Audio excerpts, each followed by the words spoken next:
Good morning everyone. Soil mechanics जियो technical engineering जैसा कि हम लोगों ने स्टार्ट किया था और इसका हमने इंट्रोडक्शन के बारे में डिस्कस कर लिया कि सॉइल क्या होती है, इसके फादर कौन है। देन हमने इसके बाद सेकंड यूनिट स्टार्ट किया था।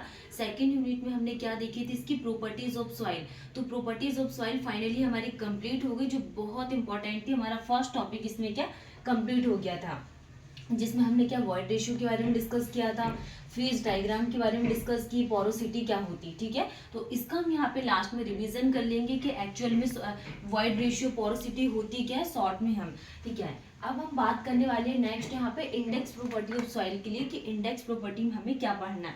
इसमें हर एक जो टॉपिक है बहुत इंपॉर्टेंट है। जैसे कि हमारा यूपीएससी आईईएस का एग्जाम होता है, यूपीएससी आईईएस का एग्जाम है, इसमें भी बहुत ज़्यादा पूछा जाता है वाटर कंटेंट निकालने के लिए कि कौन कौन सी मेथड्स होती, क्या इसमें फॉर्मूलेज यूज़ करते। नेक्स्ट हमारा जैसे कि एमपीपीएससी एई का एग्जाम है, इसमें भी सॉइल मैकेनिक्स का काफ़ी ज़्यादा वेटेज है। और जो हमारे एसएससी का एग्जाम है, आरआरबी का एग्जाम है, तो मतलब सारे एग्जाम्स के पॉइंट ऑफ व्यू से देखा जाए तो बहुत इंपॉर्टेंट है। नेक्स्ट हम यहाँ पे बात करने वाले सबसे पहले डायरेक्टली हर एक एग्जाम में ये पूछा जाता है कि वाटर कंटेंट अगर हमें फाइंड आउट करना है, क्या वाटर कंटेंट, तो हम यहाँ पे कौन कौन सी मेथड्स का यूज कर सकते हैं जिसके थ्रू हम यहाँ पे वाटर कंटेंट को डिटरमाइन कर लेंगे। फर्स्ट हम क्या यूज करते हैं, आपको डायरेक्टली ज़्यादा फोकस किस में करना है कि हम जो वाटर कंटेंट डिटरमाइन कर रहे हैं तो मेथड्स कौन सी यूज कर रहे हैं। जैसे कि ओवन ड्राइंग मेथड है, ठीक है, पिक्नोमीटर मेथड्स है, सैंड बॉथ मेथड है, एल्कोहल मेथड्स हैं। ये सारी मेथड हम यहाँ पे वाटर कंटेंट को डिटरमाइन करने के लिए यूज करते हैं। जैसे टॉर्सन बैलेंस मेथड है, कैल्शियम कार्बाइड मेथड है। अब हम यहाँ पे फर्स्ट में क्या डिस्कस करने वाले कि ओवन ड्राइंग मेथड क्या होती है, कितना टेम्परेचर हम यहाँ पे यूज करते हैं। जैसे कि ओवन ड्राइंग मेथड है, ये क्या रहती मोस्ट एक्यूरेट मेथड होती है। डायरेक्टली आपके पास ऑब्जेक्टिव में यही क्वेश्चंस पूछते हैं कि oven drawing method most accurate होती है, लेस एक्यूरेट होती है, फील्ड में यूज करते हैं या फिर इसको लैब में यूज किया जाता है। तो it is the most accurate और ये बहुत ज़्यादा एक्यूरेट मेथड है, अच्छा रिजल्ट देती है और ये स्टैंडर्ड लेबोरेटरी टेस्ट है। और ये क्या, इसको किस में परफॉर्म किया जाता है, लेबोरेटरी में परफॉर्म किया जाता है, नॉट फील्ड में।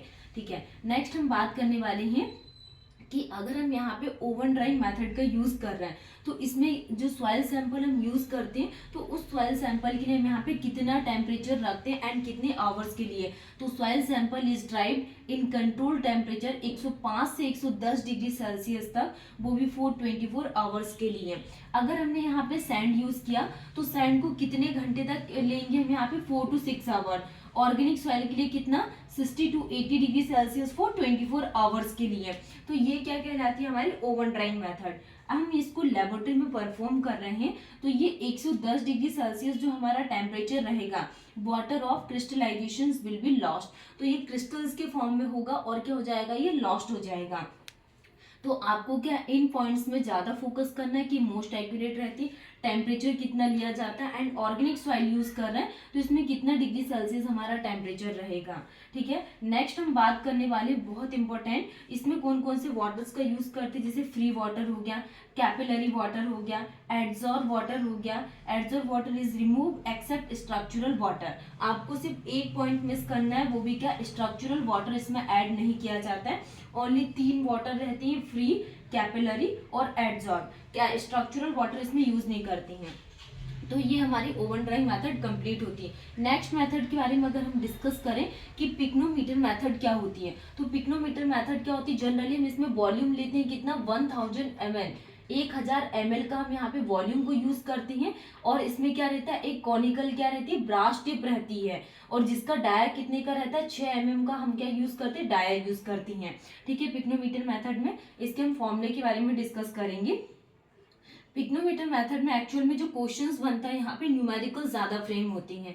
जैसे हम यहाँ पे डिटर्मिनेशन के लिए बात करें, पिक्नोमीटर मेथड को जनरली हम क्या डिटरमाइन करने के लिए यूज करते हैं, वाटर कंटेंट को डिटरमाइन यूज करने के लिए, वाटर कंटेंट को हम इसके थ्रू डिटरमाइन करते हैं। बहुत पूछा जाता है, can be use only if the specific gravity of solid particles is known.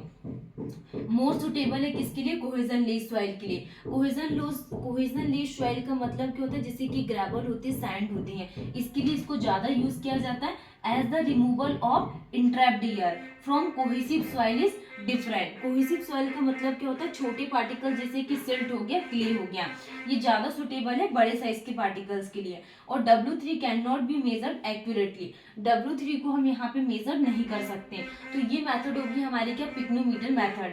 Third number पे अगर हम बात करें तो सैंड बॉथ मेथड क्या होती है, ये रैपिड फील्ड मेथड होती है, मतलब कि जब फील्ड में इसको परफॉर्म किया जाता है, नॉट कि लैब में। तो रैपिड फील्ड मेथड है sand bath method, not accurate, and sand bath जो है is large and open vessel containing sand field to a depth of 3 centimetre.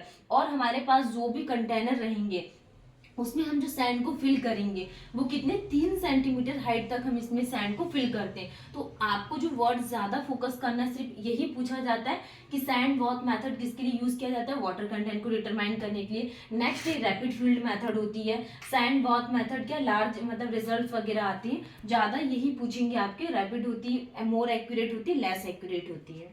हम लोग बात करने वाले हैं कि टॉर्सन बैलेंस मेथड क्या होती है, और टॉर्सन बैलेंस मेथड को हम यहाँ पे क्या मेजर करने के लिए यूज किया करते हैं।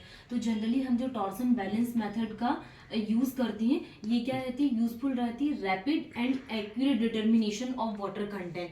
अगर हम यहाँ पे वाटर कंटेंट को डिटरमाइन कर रहे हैं तो ये जनरली क्या है, यहाँ पे रैपिड प्रोसेस है, और क्या एकदम एक्यूरेट रिजल्ट देती है क्या, टॉर्सन बैलेंस मेथड। और जो ज्यादा इंपॉर्टेंट चीज है कि जो टॉर्सन बैलेंस मेथड है हमारे पास, तो टॉर्सन बैलेंस मेथड में हम क्या, जो ड्राइंग प्रोसेस होती है, ड्राइंग और जो बेजिंग प्रोसेस होती है, जिसमें हम लोग क्या करते हैं, वेट करते हैं। तो ड्राइंग और बेजिंग प्रोसेस क्या एक साथ होती है। तो drying and weighing occur simultaneously torsion balance method में। ये किसके लिए यूजफुल है, for soil quickly reabsorb moisture after drying, मतलब कि ड्राई होने के बाद ये क्विकली क्या कर लेती है, रीऑब्जर्व कर लेती है किसको, मॉइस्चर्स को। नेक्स्ट हम बात करने वाले कैल्शियम कार्बाइड मेथड क्या होती है। तो कैल्शियम कार्बाइड मेथड का यूज जनरली किसके लिए किया जाता है, ये क्विक मेथड होती है, इसमें क्या है, रैपिड और एक्यूरेट है। लेकिन जो कैल्शियम कार्बाइड मेथड है ये क्या, क्विक मेथड है but not so accurate, 5 to 7 minute के अंदर में ये क्या रिजल्ट दे देती है। तो जो कैल्शियम कार्बाइड है इसकी रिएक्शन अगर हमने वाटर के साथ करवाया, कैल्शियम कार्बाइड की रिएक्शन अगर हम वाटर के साथ करवा रहे हैं तो ये क्या बनाएगी, एसिटिलीन गैस, क्या C2H2 क्या, acetylene gas plus calcium hydroxide, calcium hydroxide release करेगी। और इसको किसके लिए यूजफुल किया जाता है, इम्बैंकमेंट कंस्ट्रक्शन के लिए, ऑफ हाईवे के लिए, किसको, कैल्शियम कार्बाइड मेथड को। जनरली जो पॉइंट आपको याद रखना है, ये किसके लिए यूज किया जाता है, क्विक मेथड के लिए, एंड जो टाइम ड्यूरेशन रहता है वो 5 to 7 मिनट का, और एसिटिलीन गैस यहाँ पे रिलीज होती है। नेक्स्ट हम बात करने वाले एल्कोहल मेथड के लिए। तो एल्कोहल मेथड जनरली क्या है, ये क्विक फील्ड मेथड है, क्या है, क्विक फील्ड मेथड है क्या, एल्कोहल मेथड, और not to be used with soil containing calcium compound और ऑर्गेनिक कंटेंट। तो ये क्या कहलाती है, एल्कोहल मेथड। नेक्स्ट हम बात करने वाले हैं रेडिएशन मेथड के लिए। तो रेडिएशन मेथड हमें क्या देता है, give water content in situ condition में और loss of energy by radiation अब मटेरियल, कोबाल्ट कितना यूज करते, 60। तो ये प्रोसेस क्या कहलाती है, रेडिएशन मेथड। जैसे कि अगर हम बात करें, हमने यहाँ पे क्या, hydrogen atoms of water in soil में अगर कुछ हाइड्रोजन के एटम्स हैं, इसका डायग्राम होता है किसका, रेडिएशन मेथड का। अब हम यहाँ पे इसका देख लेते हैं कि जनरली हम जो वाटर कंटेंट को डिटरमाइन कर रहे हैं, आपको सिर्फ इसमें ज्यादा ध्यान किसमें देना है, मेथड्स में, कि कौन कौन सी हमने मेथड्स का यूज करते हैं। तो डिटर्मिनेशन ऑफ वाटर कंटेंट, ये एग्जाम में, हर एक एग्जाम में पूछा जाता है और कन्फर्म में यहाँ से क्वेश्चंस बनते हैं। तो फर्स्ट हमने क्या देखे थे, पिक्नोमीटर मेथड का यूज किए थे, कौन सी, पिक्नोमीटर मेथड का यूज किए थे। नेक्स्ट हमने क्या यूज किए थे, पिक्नोमीटर के बाद सब ओवन ड्राइंग मेथड, क्या, ओवन ड्राइंग मेथड का यूज किए थे। और फिर नेक्स्ट हमने क्या यूज किया यहाँ पे, कैल्शियम कार्बाइड मेथड, क्या, calcium carbide method, calcium carbide method का यूज किए। और फिर देन उसके बाद हमारे पास क्या आ जाएगा, torsion balance method, torsion balance method का यूज किए। टॉर्सन बैलेंस मेथड के बाद हमने क्या देखा यहाँ पे, टॉर्सन बैलेंस मेथड के बाद सैंड वॉथ मेथड, क्या, सैंड वॉथ मेथड का यूज किए। सैंड वॉथ मेथड के बाद हमारे पास नेक्स्ट क्या यूज किए, रेडिएशन मेथड। और फिर रेडिएशन मेथड के बाद हमने कौन सी मेथड का यूज किए थे, एक और अल्कोहल मेथड। तो ये 7 जो मेथड्स है, ये सिर्फ आपको नाम इसको अच्छे से ध्यान रखना है। कौन सी क्विक मेथड होती है, एक्यूरेट मेथड होती है, वाटर कंटेंट को डिटरमाइन किया जाता है। नेक्स्ट टॉपिक हम बात करने वाली है, अभी हमने क्या देखा था कि वाटर कंटेंट को डिटरमाइन करने के लिए कौन कौन सी मेथड्स का यूज करते हैं। तो हमने 7 मेथड्स के बारे में डिस्कस किए थे, डायरेक्टली आपको नाम याद रखना है। नेक्स्ट हमारा टॉपिक आ जाता है क्या, यूनिट वेट। यूनिट वेट भी डायरेक्टली आपके पास ऑब्जेक्टिव में आ जाता है, या फिर इसको क्या बोला जाता है, डेंसिटी। क्या बोला जाता है, डेंसिटी। कि डेंसिटी को डिटरमाइन करने के लिए हम जनरली कौन कौन सी मेथड्स का यूज करते हैं। तो फर्स्ट हमारे पास क्या आ जाती है, कोर कटर मेथड का यूज किया जाता है डेंसिटी को डिटरमाइन करने के लिए। नेक्स्ट हम किसको यूज करते हैं, सैंड रिप्लेसमेंट मेथड का। किसका यूज करते हैं, सैंड रिप्लेसमेंट मेथड का यूज करते हैं। एंड थर्ड में हमारे पास क्या आ जाता है, वाटर डिस्प्लेसमेंट मेथड का यूज करते हैं। वाटर डिस्प्लेसमेंट मेथड का यूज करते हैं। एंड नेक्स्ट हमारे पास क्या आ जाता है, वाटर बैलून मेथड।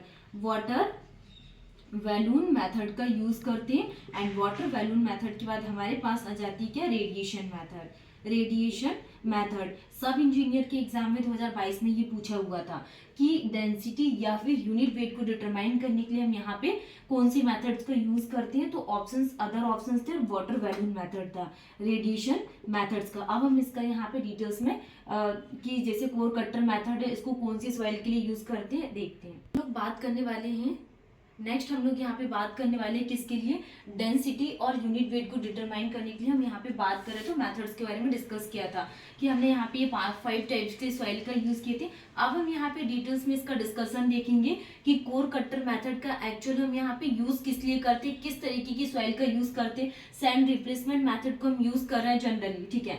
तो जैसे कि कोर कटर मेथड अगर हम यहाँ पे यूज कर रहे हैं तो कोर कटर मेथड को हम जनरली किस तरीके की सॉइल के लिए यूज करेंगे एंड कैसी सॉइल होगी जिसके लिए सुटेबल है। तो जैसे कि सॉफ्ट सॉइल होती है, बहुत ज्यादा फाइन ग्रेन पार्टिकल्स होते हैं, बहुत छोटे छोटे जो पार्टिकल्स होती हैं, और जो क्लेई सॉइल होती है इसके लिए यूज किया जाता है किसके लिए, कोर कटर मेथड्स को।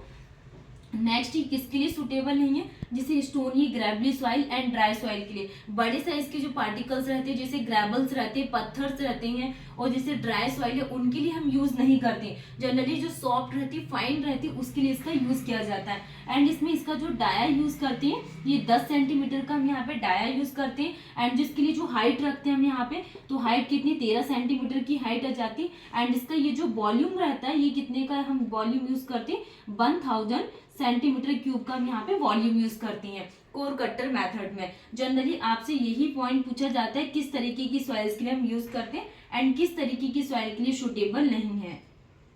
नेक्स्ट टॉपिक हमारा आ जाता है क्या, सैंड रिप्लेसमेंट मेथड का यूज किसके लिए किया जाता है। तो ये क्या, ग्रेवली, सैंडी और ड्राई सॉइल के लिए यूज करते हैं। जैसे बड़े साइज के पार्टिकल्स रहते हैं, ग्रेवल है, सैंडी सॉइल के लिए हम यूज करते हैं, ड्राई सॉइल के लिए यूज किया जाता है सैंड रिप्लेसमेंट मेथड को। नेक्स्ट हमारे पास आ जाता है क्या, water displacement method. Water displacement method cohesive soil के लिए यूज करते हैं। एंड कोहेसिव का मतलब क्या होता है, जैसे कि हम यहाँ पे क्ले का यूज करते हैं, क्ले हो गया, और सिल्ट के लिए हम यूज करते हैं वाटर डिस्प्लेसमेंट मेथड का। नेक्स्ट वाटर बैलून मेथड का यूज किसके लिए किया जाता है, weight of water calculated is equal to volume of soil excavated, water balloon method. Next हमारे पास आ जाती है क्या, रेडिएशन मेथड। ये क्विक और कन्वीनियंट मेथड होती है एंड इसको यूज किया जाता है बल्क डेंसिटी के लिए, हम इसको यूज करते हैं। बल्क डेंसिटी के लिए यूज किया जाता है और इन सिचु सॉइल के लिए। तो आपको ये 5 टाइप्स की जो सॉइल हमने पढ़ा है, इसके नाम आपको ध्यान रखना है, वाटर कंटेंट, और क्या हमने क्या डिस्कस किया यहाँ पे, यूनिट वेट या फिर यहाँ पे डेंसिटी के बारे में। Thank you.